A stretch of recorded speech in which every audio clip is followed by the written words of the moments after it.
with Chandar from IBM, and Chandar, we're talking to people about customers, right? They're the most important people these days. And you came to IBM from the cast iron acquisition, correct? Absolutely.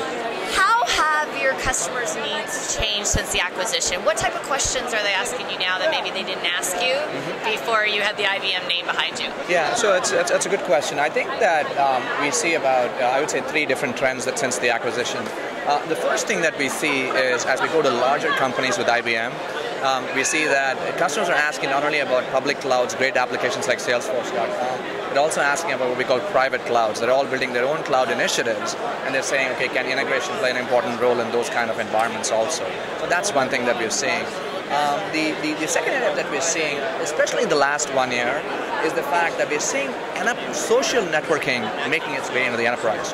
So a classic example, and Mark Benioff talked about this today at the Dreamforce event, is Siemens is a customer of ours, and they're taking an application like Chatter and providing real-time information to their sales users, the sales teams, of all that stuff that's locked away in back office applications, thereby making them get that information at the point of action about their customers on a real-time basis. So very much we see more and more the concept of real-time information about customers happening for companies.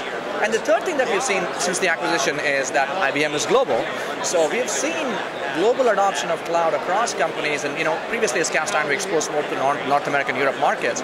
We've seen in markets like in growth markets like China, where they're adopting their own cloud applications, like Taobao is a big cloud service in China. We're seeing stuff in India and Central Europe, for example, Asia Pacific regions, simply not been exposed to before, as cloud is going global in addition to going large enterprise. So those are the 3 things I would say we are seeing over the last few months. That's great. Now, in the past, integration's always been ranked one of the concerns for people moving to the cloud. Right. Do you find that fear has lessened now, especially with companies such as IBM showing, that it is very important to them that they, have a strong integration, Yeah, that's a good question. Absolutely. I think, if you look, even the last 3 years, the trend has been, historically what has happened is that the SaaS providers and the customers would address integration in phase 2. Then let me just get the app in there, and then 6 months to a year later, I'm going to say, I'll worry about integration. But more and more as large companies have adopted, they've been wanting to solve integration early on in the process so they can get the maximum value of the application. And as a result, you have more of these success stories early on.